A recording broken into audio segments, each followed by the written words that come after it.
നമുക്ക് പ്രാർത്ഥിക്കാം. അമ്മേ പരിശുദ്ധമ്മേ, അമ്മേ പരിശുദ്ധമ്മേ, ദൈവമാതാവേ, കൃപാസനത്തിലൂടെ ഞങ്ങൾക്കും ഞങ്ങളുടെ ദേശത്തിനും അമ്മ മധ്യസ്ഥം തേടി തന്ന എല്ലാ അനുഗ്രഹങ്ങൾക്കും കൃപകൾക്കും ഞങ്ങളിപ്പോൾ ഹൃദയം നിറഞ്ഞ നന്ദി പറയുന്നു. അമ്മേ പരിശുദ്ധമ്മേ, ദൈവമാതാവേ, 2004 ഡിസംബർ 7 തീയതി ഉച്ചകഴിഞ്ഞ് 2:30 കൃപാസനത്തിൽ സംഭവിച്ച അമ്മയുടെ പ്രത്യക്ഷപ്പെടലിനെ കുറിച്ച് തിരുസഭയ്ക്ക് സമർപ്പിച്ചിരിക്കുന്ന പഠനരേഖകളുടെ സഭാത്മകമായ പഠനം ആരംഭിക്കുവാൻ ഞങ്ങൾ പ്രാർത്ഥിക്കുന്നു. അമ്മേ പരിശുദ്ധമ്മേ, ഭൂസ്വർലോകങ്ങളുടെ രാജ്ഞിയായ അങ്ങേയ്ക്ക് ഭൗമസംരക്ഷണത്തിനായി പ്രപഞ്ച പ്രകൃതിയെ തന്നെ തിരുസഭ പ്രതിഷ്ഠിക്കുവാൻ ഈ പ്രത്യക്ഷീകരണം വഴി ഇടയാക്കണമേ. പരിശുദ്ധമ്മേ, ജപമാല മാതാവേ, സകല കൃപാസനം പ്രാർത്ഥനകളോടും ചേർത്ത് ഞങ്ങളിപ്പോൾ പ്രാർത്ഥിക്കുന്ന ഈ കുടുംബത്തിന്റെ പ്രത്യേക നിയോഗം. ഇന്നത്തെ നിയോഗം പറ മക്കളെ.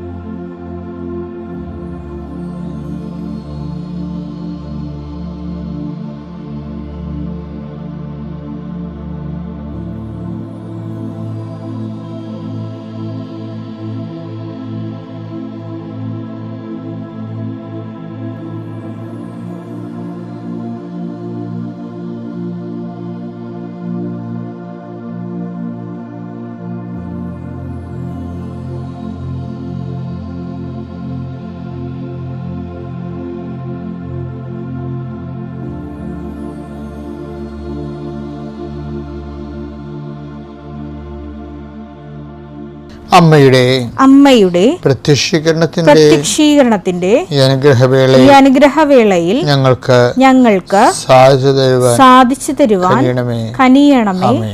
ആമേൻ. വിശ്വാസ പ്രമാണം. സർവശക്തനായ പിതാവും ആകാശത്തിന്റെയും ഭൂമിയുടെയും സൃഷ്ടാവുമായ ദൈവത്തിൽ ഞാൻ വിശ്വസിക്കുന്നു. അവിടുത്തെ ഏകപുത്രനും ഞങ്ങളുടെ കർത്താവുമായ ഈശോമിശിഹായിലും ഞാൻ വിശ്വസിക്കുന്നു. ഈ പുത്രൻ പരിശുദ്ധാത്മാവിനാൽ ഗർഭസ്ഥനായി കന്യകാമറിയത്തിൽ നിന്ന് പിറന്ന് പൊന്തിയോസ് പീലാത്തോസിന്റെ കാലത്ത് പീഡകൾ സഹിച്ച് കുരിശിൽ തറയ്ക്കപ്പെട്ട് മരിച്ച് അടക്കപ്പെട്ട് പാതാളങ്ങളിൽ ഇറങ്ങി മരിച്ചവരുടെ ഇടയിൽ നിന്ന് 3-ാം നാൾ ഉയർത്ത് സ്വർഗത്തിലേക്ക് എഴുന്നള്ളി സർവശക്തിയുള്ള പിതാവായ ദൈവത്തിന്റെ വലതുഭാഗത്തിരിക്കുന്നു. അവിടെ നിന്ന് ജീവിക്കുന്നവരെയും മരിച്ചവരെയും വിധിക്കുവാൻ വരുമെന്നും ഞാൻ വിശ്വസിക്കുന്നു. പരിശുദ്ധാത്മാവിലും ഞാൻ വിശ്വസിക്കുന്നു. വിശുദ്ധ കത്തോലിക്ക സഭയിലും പുണ്യവാന്മാരുടെ ഐക്യത്തിലും പാപങ്ങളുടെ മോചനത്തിലും ശരീരത്തിന്റെ ഉയർപ്പിലും നിത്യമായ ജീവിതത്തിലും ഞാൻ വിശ്വസിക്കുന്നു. ആമേൻ. സ്വർഗ്ഗസ്ഥനായ ഞങ്ങളുടെ പിതാവേ, അങ്ങയുടെ നാമം പൂജിതമാകണമേ. അങ്ങയുടെ രാജ്യം വരണമേ. അങ്ങയുടെ തിരുമനസ് സ്വർഗത്തിലെ പോലെ ഭൂമിയിലും ആകണമേ. അന്നു വേണ്ടുന്ന ആഹാരം ഇന്ന് ഞങ്ങൾക്ക് തരണമേ. ഞങ്ങളോട് തെറ്റ് ചെയ്യുന്നവരോട് ഞങ്ങൾ ക്ഷമിക്കുന്നത് പോലെ ഞങ്ങളുടെ തെറ്റുകൾ ഞങ്ങളോടും ക്ഷമിക്കണമേ. ഞങ്ങളെ പ്രലോഭനത്തിൽ ഉൾപ്പെടുത്തരുതേ, തിന്മയിൽ ഞങ്ങൾ രക്ഷിക്കണമേ. ആമേൻ. നന്മ നിറഞ്ഞ മറിയമേ, സ്വസ്തി. കർത്താവ് അങ്ങയുടെ കൂടെ സ്ത്രീകളിൽ അങ്ങ് അനുഗ്രഹിക്കപ്പെട്ടവളാകുന്നു. അങ്ങയുടെ ഉദരത്തിൻ ഫലമായി ഈശോ അനുഗ്രഹിക്കപ്പെട്ടവനാകുന്നു. പരിശുദ്ധ മറിയമേ, തമ്പുരാന്റെ അമ്മേ, പാപികളായ ഞങ്ങൾക്ക് വേണ്ടി ഇപ്പോഴും ഞങ്ങളുടെ മരണസമയത്തും തമ്പുരാനോട് അപേക്ഷിക്കണമേ. ആമേൻ. ഈ പ്രാർത്ഥനയിൽ പങ്കെടുക്കുന്ന അങ്ങയുടെ എല്ലാ മക്കളുടെയും ആവശ്യങ്ങളെ അങ്ങ് ഏറ്റെടുക്കണമെന്ന് പ്രാർത്ഥിക്കുന്നു. ദീർഘനാളായിട്ട് കർത്താവ് കാത്തിരിക്കുന്ന വിഷയങ്ങളുണ്ട് ഈശോയെ, അത് ഇന്ന് നിറവേറണമേ എന്ന് പ്രാർത്ഥിക്കുന്നു. വീട് പണി ആരംഭിക്കുന്നവരുണ്ട് ഈശോയെ, അതുപോലെ എല്ലാ വിവാഹ ആലോചനകൾ ആരംഭിക്കുന്നവരുണ്ട്, ഉപരി വിദ്യാഭ്യാസം ആരംഭിക്കുന്നതിന് വേണ്ടി ശ്രമങ്ങൾ നടത്തുന്നവരുണ്ട്. അങ്ങനെ എല്ലാ ആരംഭങ്ങളെയും അങ്ങയുടെ തിരുസന്നിധിയിൽ ആശീർവാദത്തിനായി സമർപ്പിക്കുന്നു. കർത്താവേ, ഞങ്ങളുടെ ജീവിതത്തിൻ്റെ ഇന്നത്തെ ആശങ്കകൾ ചില വ്യക്തികളെ കാണുമ്പോൾ എന്ത് സംഭവിക്കും, ഇങ്ങനെ ഓരോരോ വിഷയത്തിന് എന്ത് സംഭവിക്കും, അപ്പോഴും എന്ത് സംഭവിക്കും, ഞാൻ എന്ത് പറയണം, എനിക്ക് എന്ത് പറയാൻ പറ്റും, ഞാൻ ആഗ്രഹിക്കാത്ത സിറ്റുവേഷൻസ് ഉണ്ടാകുമോ, എന്നൊക്കെ വിചാരിച്ച് ആശങ്കപ്പെടുന്ന സാഹചര്യങ്ങളുണ്ട്, വ്യക്തിയുള്ള സംഭാഷണമുണ്ട്. അതെല്ലാം കർത്താവിൻ്റെ നാമത്തിൽ ആശീർവദിക്കുകയും ദൈവത്തിൻ്റെ സാന്നിധ്യത്തിൽ ഉറപ്പുവരുന്നതിന് പരിശുദ്ധ ദൈവമാതാവിനെ ഏൽപ്പിക്കുകയും ചെയ്യണം. ജോലി അന്വേഷിച്ച് പോകുന്നവരുണ്ട് ഈശോയെ. നഷ്ടപ്പെട്ട ജോലി വീണ്ടെടുക്കാൻ വേണ്ടി പരിശ്രമിക്കുന്നവരുണ്ട് ഈശോയെ. ജപ്തി നടപടികളെ പരിഹരിക്കുന്നതിന് വേണ്ടിയുള്ള പരിശ്രമങ്ങൾ നടത്തുന്നവരുണ്ട് ഈശോയെ. അവരെല്ലാം കർത്താവിൻ്റെ നാമത്തിൽ ഈ നിമിഷം ആ വിഷയത്തിന് അനുഗ്രഹിക്കപ്പെടട്ടെ എന്ന് പ്രാർത്ഥിക്കുന്നു. ദീർഘകാലമായ മൂക്ക്, ഇടത് മൂക്ക് ഇങ്ങനെ അടഞ്ഞിരിക്കുന്നവരുണ്ട്. അത് കർത്താവ് തുറന്നു തരുന്നതായിട്ട് സന്ദേശമുണ്ട്. കർത്താവിൻ്റെ ഉന്നതമായ നാമത്തിൽ, സഭയുടെ അധികാരത്തിൽ, കുരിശിൻ്റെ അടയാളത്തിൽ, ദൈവശക്തിയാൽ നീ നിന്റെ കുടുംബം ഈശോ നാമത്തെ അനുഗ്രഹിക്കപ്പെടട്ടെ. നിന്റെ ഇന്നത്തെ വഴിയാത്രകൾ, യാത്ര ലക്ഷ്യങ്ങൾ, അതിൽ നിലനിൽക്കുന്ന തടസ്സങ്ങൾ കർത്താവിനെ നീങ്ങിപ്പോട്ട് പ്രാർത്ഥിക്കുന്നു. നീ ഏറ്റെടുത്തിരിക്കുന്ന ഉത്തരവാദിത്തങ്ങൾ അത് ചെയ്തു തീർക്കുന്നതിന് വേണ്ടി പലരുടെയും സഹായം നിനക്ക് ആവശ്യമുണ്ട്. ആ വ്യക്തികൾക്കെല്ലാം രോഗവും ക്ഷീണവും പ്രയാസങ്ങളുമാണ്. അവരെല്ലാം കർത്താവ് സന്ധിക്കുകയും അവർ നിന്നോട് സഹകരിക്കുന്നതിന് വേണ്ടി പ്രത്യേകമായ കൃപയുണ്ടാകാൻ വേണ്ടിയിട്ട് പ്രാർത്ഥിക്കുന്നു. എൻ്റെ കർത്താവിനുമായ നാമത്തിൽ, സഭയുടെ അധികാരത്തിൽ, കുരിശിൻ്റെ അടയാളത്തിൽ നീ അനുഗ്രഹിക്കപ്പെടുമ്പോൾ വല്ലാത്ത മടുപ്പാണ്. ഒന്നും ചെയ്യാൻ തോന്നണില്ല, ഒരു കാര്യവും ചെയ്തിട്ട് ഒരു കാര്യവും ഇല്ല എന്ന് വിചാരിച്ചുകൊണ്ട് മനസ്സിടിഞ്ഞിരിക്കുന്നവരുണ്ടാകും. കർത്താവിൻ്റെ വിശുദ്ധ രക്തം തളിക്കപ്പെടുകയും നീ പുനർജീവിക്കുകയും ചെയ്യട്ടെ പ്രാർത്ഥിക്കുന്നു. എൻ്റെ കർത്താവിൻ്റെ ഉന്നതമായ നാമത്തിൽ, സഭയുടെ അധികാരത്തിൽ, കുരിശിൻ്റെ അടയാളത്തിൽ, ദൈവശക്തിയാൽ ഇന്നത്തെ ദിവസം നീ കണ്ടുമുട്ടുന്ന വ്യക്തികൾ, പോകുന്ന വഴികൾ, ചെയ്യുന്ന കാര്യങ്ങൾ, ഇടുന്ന ഒപ്പുകൾ, എഴുതുന്ന എഴുത്തുകൾ, സംസാരിക്കുന്ന സംസാരങ്ങൾ, ഫോണിലൂടെയുള്ള വിളികൾ, കമ്മ്യൂണിക്കേഷൻസ്, അതിനുള്ള റെസ്പോൺസ്, നിനക്കുള്ള പ്രതികരണങ്ങൾ എല്ലാം നിനക്ക് അനുകൂലമായി വരാനും കർത്താവിൻ്റെ നാമത്തിൽ ഞാൻ നിന്നെ ഈശോനാമത്തെ ആശീർവദിക്കുന്നു. ഏജൻസികൾ, കടകൾ, കമ്പോളങ്ങൾ, വ്യാപാരങ്ങൾ, വ്യവസായങ്ങൾ നടത്തുന്ന എല്ലാ തൊഴിൽ മേഖലയും കാർഷിക മേഖലയിലും അവിടെയുള്ള പ്രതിസന്ധികൾ യേശുക്രിസ്തു നീങ്ങിപ്പോട്ടെ എന്ന് കൽപ്പിക്കുന്നു. എൻ്റെ പ്രിയപ്പെട്ടവരെ, നമ്മളെപ്പോഴും ജീവിതത്തിൽ മേൽഗതി പ്രാപിക്കാൻ വേണ്ടി ആഗ്രഹിക്കുന്നുണ്ടെങ്കിൽ ദൈവവുമായിട്ട് കുറച്ചുകൂടി മെച്ചമായ റിലേഷൻസ്, ദൈവമായിട്ട് മെച്ചമായ റിലേഷൻസ് കീപ്പ് ചെയ്യാൻ ഉദ്ദേശിക്കുന്നുണ്ടെങ്കിൽ, പട്ടക്കാരന് ആത്മാവ് വളരുക എന്നൊക്കെ പറയുമായിരുന്നു. പക്ഷേ ആത്മാവ് വളരുക എന്ന് പറയുമ്പോഴും നമ്മളെപ്പോഴും ശ്രദ്ധിക്കേണ്ട ഒരു വിഷയം എന്ന് പറയുന്നത്, ഓരോ കാര്യം ചെയ്യുമ്പോഴും അതുകൊണ്ട് ദൈവത്തിന് എന്ത് പ്രയോജനം, ഏറ്റവും വലിയ നമ്മൾ ഒരു വിഷയം ഡിസേൺ ചെയ്യാൻ, ഇപ്പോൾ ഡിസേൺമെൻറ്റ് ഓഫ് ദി സ്പിരിറ്റ്, പ്രവർത്തനങ്ങളുടെ ഡിസേൺമെൻ്റ് ഇല്ലേ, വിവേചനം. ആ പ്രവർത്തനങ്ങളുടെ വിവേചനം ദൈവികമാണോ മാനുഷികമാണോ പൈശാചികമാണോ എന്നറിയാൻ വേണ്ടി ഉള്ള ഒരു നടപടിക്രമം എന്ന് പറയുന്നത്, ഇതുകൊണ്ട് ദൈവത്തിന് എന്ത് പ്രയോജനം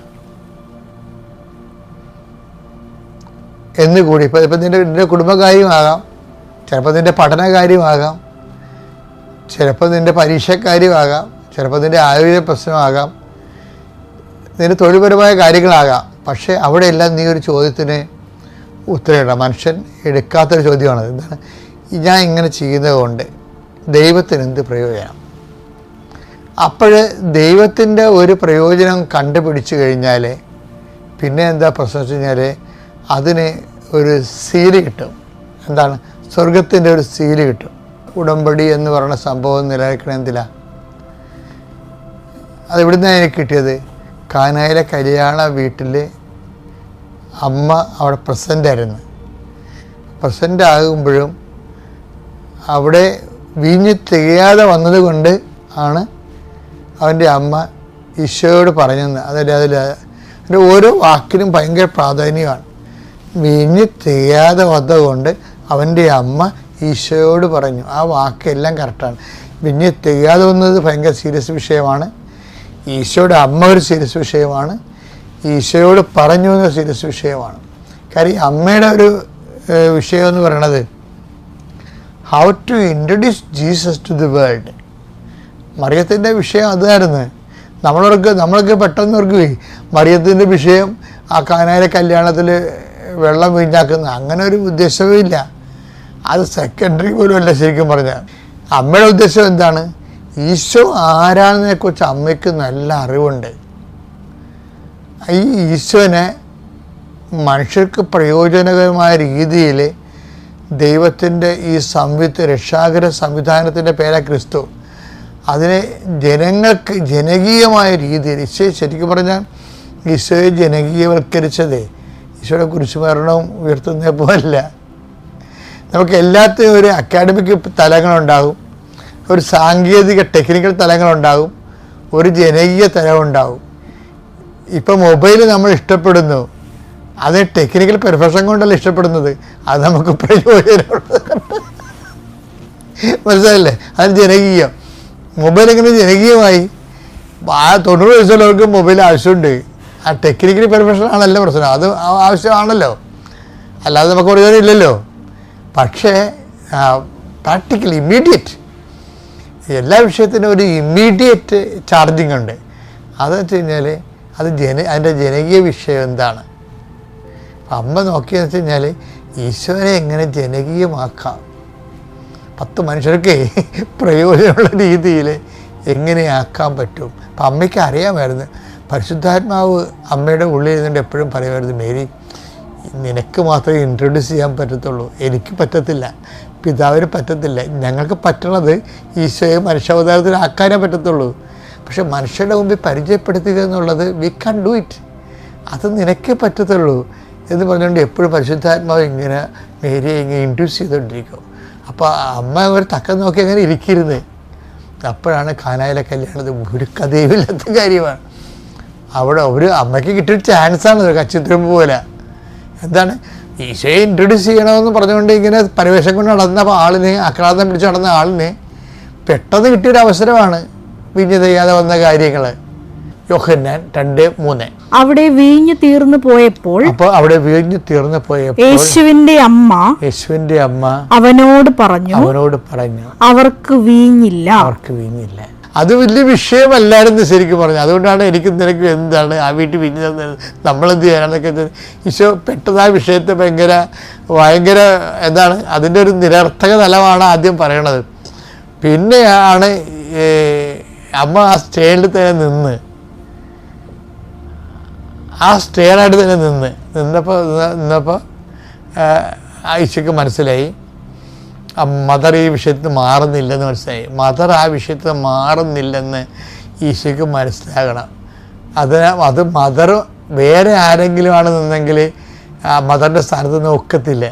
ഇപ്പോൾ 10 ദിവസമാണ് ഹോൾഡ് ചെയ്യണമെങ്കിൽ 10 ദിവസം ആ വിഷയത്തിൽ മാറുന്നില്ലെങ്കിൽ ഈശോയ്ക്ക് അത് ഡോണ്ട് മൈൻഡ്. പക്ഷെ മദർ മാറാതിരിക്കുമ്പോൾ ഈശോ പല രീതി ബൗണ്ടഡാണ്. ഹ്യൂമൻ എക്സിസ്റ്റൻസ് എന്ന് പറഞ്ഞ രീതിയിൽ കർത്താവിനൊരു മനുഷ്യാവതാരം കൊടുത്തതിൽ അത് നേർ പങ്കാളിയാണ് ഇവർ. അപ്പോൾ അവർ ആ സിസ്റ്റർ സ്റ്റേണായിട്ട് നിന്നത് കാരണം ഈശോ അത് സീരിയസ് ആയിട്ട് പിന്നെ എടുക്കേണ്ടി വന്നു ഈശോയ്ക്ക്. അപ്പോൾ എപ്പോഴും നമ്മൾ ഇന്ന് എല്ലാ ഈശോയെ സ്റ്റേണെന്ന് വെച്ചാൽ ആ വീട്ടിൽ വീഞ്ഞ് തീർന്നിട്ട് അവിടെ വീഞ്ഞുണ്ടാക്കി കൊടുക്കുക എന്നുള്ളതല്ല പ്രശ്നം. മറിച്ച് ആ ഒരു വകുപ്പെടുത്തുകൊണ്ട് ഈശോനെ ഇൻട്രൊഡ്യൂസ് ചെയ്യുക ലോകത്തിനെ. അതാണ് പിന്നീട് അത് പൗലോസ് മനസ്സിലാക്കാൻ എന്തുമാത്രം സമയമെടുത്തു അല്ലേ? പൗലോസ് ഈ പൗലോസും അമ്മയും തമ്മിൽ കണ്ടുമുട്ടിയിട്ടില്ല എന്തുണ്ടെങ്കിലും പൗലോസ് വർഷങ്ങൾക്ക് ശേഷം കണ്ടു മനസ്സിലാക്കിയതെല്ലാം ആദ്യം അതിൻ്റെ ബ്ലൂ പ്രിൻ്റ് ഇറക്കണ അമ്മയാണ്. എന്താണ് പൗലോസ് എന്താ പറയുന്നത്? യേശു ക്രിസ്തു എല്ലാമാണെന്ന് പറയും. കൊളോസ്യസ് 3:18. ഇവിടെ ഗ്രീക്കുകാരനെന്നോ യഹൂദനെന്നോ പരിച്ഛേദിതനെന്നോ അപരിച്ഛേദിതനെന്നോ അപരിഷ്കൃതനെന്നോ സിദിയനെന്നോ അടിമയെന്നോ സ്വതന്ത്രനെന്നോ വ്യത്യാസമില്ല. പിന്നെയോ ക്രിസ്തു എല്ലാമാണ്, എല്ലാവരിലുമാണ്. ഈശോയുടെ അമ്മയാണ് ആദ്യം കണ്ടുപിടിച്ചത് ക്രിസ്തു എല്ലാമാണെന്നുള്ളത്. അപ്പം അതുകൊണ്ട് എപ്പോഴും നമ്മൾ സദ്യം അമ്മയെപ്പോലെ ചിന്തിക്കണം. ഞാൻ ഈ വിഷയത്തെ ഏറ്റെടുത്തുകൊണ്ട്, ഞാൻ പഠിച്ചതുകൊണ്ടോ, എനിക്ക് വീട് കിട്ടിയതുകൊണ്ടോ, എൻ്റെ ഉദ്യോഗം കിട്ടിയതുകൊണ്ടോ, PR കിട്ടിയതുകൊണ്ടോ, പെൻഷൻ കിട്ടിയതുകൊണ്ടോ ദൈവത്തിന് എന്ത് പ്രയോജനം? ആ ഒരു വിഷയം കൂടി നിങ്ങൾ അതാണ് ഇതിൻ്റെ ബൂസ്റ്റ് ചെയ്യണമെന്ന് പറഞ്ഞത്. അത് കണ്ടുപിടിച്ചു കഴിഞ്ഞാൽ അതിനൊരു നിങ്ങൾക്കൊരു ഉത്തരം പറയാൻ കൃത്യമായിട്ടുണ്ടെങ്കിൽ പെട്ടെന്ന് വിഷയത്തിൻ്റെ മേൽ കത്തിപ്പിടിക്കും. ആ വിഷയം ദൈവം ഏറ്റെടുക്കും. അപ്പോൾ കളം അറിഞ്ഞ് കളിക്കുക. Thank you.